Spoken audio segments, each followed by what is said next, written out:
Parents worked hard, the youngest in my family. Didn't have great wealth. When got out of high school, I didn't have great grades. Couldn't get a scholarship. Went to community college. Flipped cars to try to pay my way through it. Went to visit some buddies away in college for a weekend. Stopped at the grocery store to cash a check, and I won the lottery. One of the first in California. It was before Biden economics. It was only 5,000, but it went much further back then. Took my folks to dinner. Put the majority of the rest of the money into the stock market and did pretty well. The next semester, I took a break from school. I went to buy a franchise, but no one said they would sell me one because I was only 20 years old. But I learned then never to give up. So I opened my own business, selling sandwiches. 3 things I learned. First to work, last to leave, last to be paid.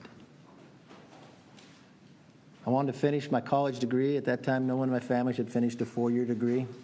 I did pretty well. I now had enough money that I could pay my way through school as long as I went to Cal State. So I sold my business, going to school. I opened up the local paper and said, be a summer intern in Washington, D.C. with my local congressman. I did not know this man, but I thought he'd be lucky to have me, so I applied. And you know what he did? He turned me down. But you want to know the end of the story? I got elected to a seat I couldn't get an internship for. I ended up being the 55th Speaker of the House, one of the greatest honors. I loved every minute. And the one thing I will tell you is, doing the right thing isn't always easy, but it is necessary. I don't regret standing up for choosing governance over grievance. It is my responsibility. It is my job. I do not regret negotiating. Our government is designed to find compromise. I don't regret my efforts to build coalitions and find solutions. I was raised to solve problems, not create them. So I may have lost a vote today, but as I walk out of this chamber, I feel fortunate to have served the American people. I leave the speakership with a sense of pride, accomplishment, and yes, optimism. From the day I entered politics, my mission has always been to make tomorrow better than today. I fought for what I believe in, and I believe in this country of America. My goals have not changed. My ability to fight is just in a different form. You need 218. Unfortunately, 4% of our conference can join all the Democrats and dictate who can be the Republican Speaker in this House. I don't think that rule is good for the institution, but apparently I'm the only one. I believe I can continue to fight, maybe in a different manner. I will not run for Speaker again. I'll have the conference pick somebody else. I hope you realize that every day I did the job, regardless whether you underestimated me or not, I wanted to do it with a smile. I grew to enjoy you, even on your toughest days and your questions. I could always tell what day it was based upon your question. Monday, you would ask if I could pass the bill. Tuesday was whether the rule would pass. Wednesday was the greatest challenge ever to my speakership. And Thursday, when we passed the bill, you didn't think it was a very big deal. And it all started again on Friday. You know, I wouldn't change a thing. I do believe, I got a new portrait in there too of Teddy Roosevelt. You all know the man in the arena, one of my favorite parts of it, who errs, who comes up short again and again, but there is no effort without error and shortcoming, who spends himself in a worthy cause, who knows the triumph of high achievement, and if he fails, at least he fails while daring greatly. I always like to take a risk. Saturday, I took a risk for the American public. Regardless what anybody says, no one knew whether that would pass. The Democrats didn't want that bill. Yes, they pull a fire alarm. Yes, they do their conga line. Yes, they wanted to delay. But it was all for the American people. I could not look the troops in the eye and say I would not pay them. For those who spoke on the floor, I thank them for their positive talks. I don't know what those who voted against and said there was some deal, they were never a part of any deal. For those who said about what we accomplished, I'm proud of what we accomplished, from the Parents' Bill of Rights to our energy bill. But if they want to hold me liable because the Senate didn't take it up or the President didn't take it up, that's politics, for what I know. But the one thing I do know, this country is too great for small visions of those 8. To any child that are listening and who are coming to visit the Capitol, this is a place I want you to visit. I liked opening the Capitol back up again. I liked taking away the metal detectors. I liked committees being able to work. I liked people being able to visit. I hope you liked being able to be back in. I think it was important that members actually show up to work as well. You know, to paraphrase Lou Gehrig, he said, "I might have been given a bad break, but I truly still consider myself to be the luckiest man on the face of the earth." There's no other country that you could rise to be the 55th Speaker, not get an internship, and be able to fight for the American public. So it was my greatest honor to be able to do it. I love my conference well. I love to be able to I've been a part of the leadership team for quite some time. We won 2 majorities. As leader, I'm proud of the fact we only gained races, only gained seats. I'm proud of the fact as a Republican leader, we elected more women. We elected more minorities. We expanded the base.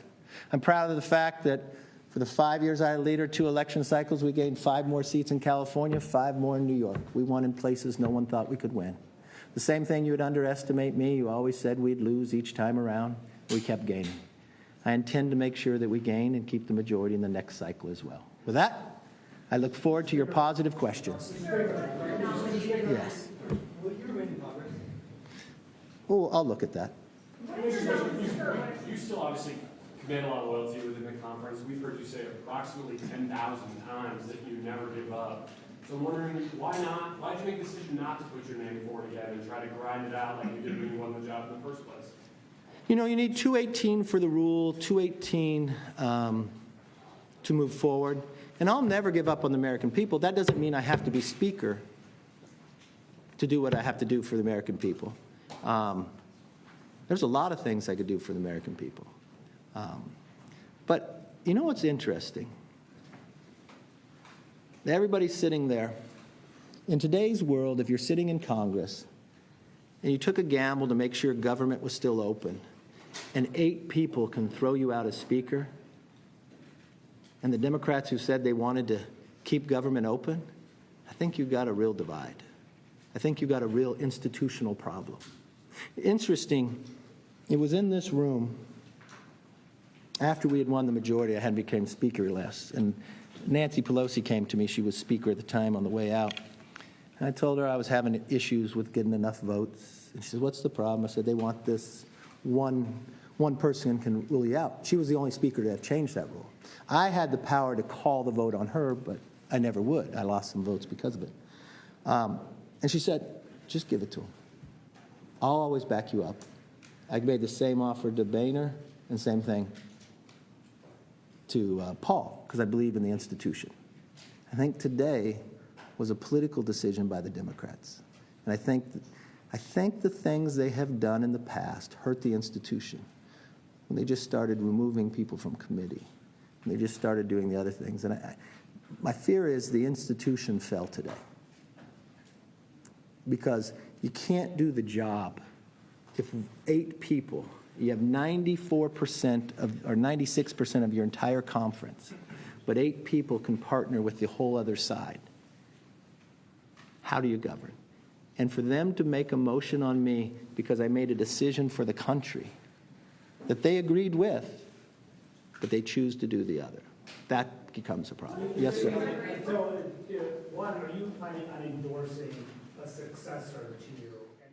I might. That was Republican Congressman Kevin McCarthy addressing reporters for the first time after the House voted to remove him as Speaker. All House Democrats and 8 members of McCarthy's own party voted to oust him from his post. He's not planning, he announced, to run for Speaker again. CBS News congressional correspondent Nicole Killian joins me now. So, Nicole, first on Speaker McCarthy, is it a surprise that he's not going to run again? Do we have any sense of when he made this decision? Well, I would say yes and no. I mean, as you heard a reporter ask him, he is known for saying that he never gives up. But in this instance, it appears he is on another speaker run. But as you heard him explain there, some of this does come down to math. He said you need 218 for the rule, 218 for the vote. And so clearly he's making a calculation that he might not have that support, particularly after what transpired today. You did hear him go on to say that he doesn't give up on the American people, but at the end of the day, this is a game of political math, and clearly the math did not work in his favor today, and unclear that it would work going forward if he put his name in the hat again. Speaking of that math, is there a viable replacement for McCarthy who could have that math work in their favor? Well, right now, the acting speaker is Congressman Patrick McHenry, who is a close ally of the former speaker, worked with him pretty tirelessly on that debt limit deal back in the spring. But what we are hearing right now is that, members may take some time here and potentially come back next week to try to begin the process again of trying to find a new speaker, which means they'll have to have candidate forums and people will have to be nominated or put their names forth for this position. There has been talk about some of the former speaker's top deputies, anyone ranging from Steve Scalise, the majority leader, Whip Tom Emmer, who has worked very closely with members. But again, all of that is just speculation right now, and talking to a lot of members too ahead of this vote, I don't know that they have a clear person that they would like to see in this job, which may explain why they may take a few days to try to find some clarity around this. All right, Nicole Killian, thanks so much. And Charles Stewart joins me now. He's a professor of political science at MIT. Charles, thanks so much for being with us. Let me ask you as broad a question as possible, which is about the historical trends that brought us to this moment. If you were to pick some of the contributing factors, obviously we know the details of, Matt Gaetz and McCarthy, but when you think about this, how far back do you go in terms of the changes that have taken place in Congress? Well, quite literally, I wrote a book that started in 1789, but I don't think that about the speakership elections, but I don't think we have to go quite that far back. I think really we can go back to the 1990s with Speaker Gingrich, and even before then, maybe into the 80s, where Democrats and Republicans just really started knocking it out, and we started moving in a direction that looked like more of a parliament with parliamentary parties really at loggerheads with each other. In the 80s and the 90s, and certainly in the last decade with speakers Boehner and Ryan, they had very similar problems as well with the wing of the party, of the Republican Party, that's not just conservative, but is dedicated really to shrinking the size of the government radically and doing everything they can to wage warfare against the Democratic Party. And in most Congresses, that wouldn't be a big deal. But in this Congress, and I think this may be the most important thing, that the partisan ratio right now between the majority of the Republicans have is the closest that we've seen in almost a century. Yeah. And so any little crack in the Republican Party is going to raise problems. And so there's the feisty wing that in these circumstances, have the power to topple a speaker with a very small number of votes. Do you? But yes. You mentioned Speaker Gingrich, who, when he was pushed out, called the hardliners who pushed him out, he called them cannibals. John Boehner called the same group that pushed him out terrorists. Paul Ryan didn't get pushed out, but I think he felt he was no longer a man in comfort in his party. Why is this happening so much within the Republican Party?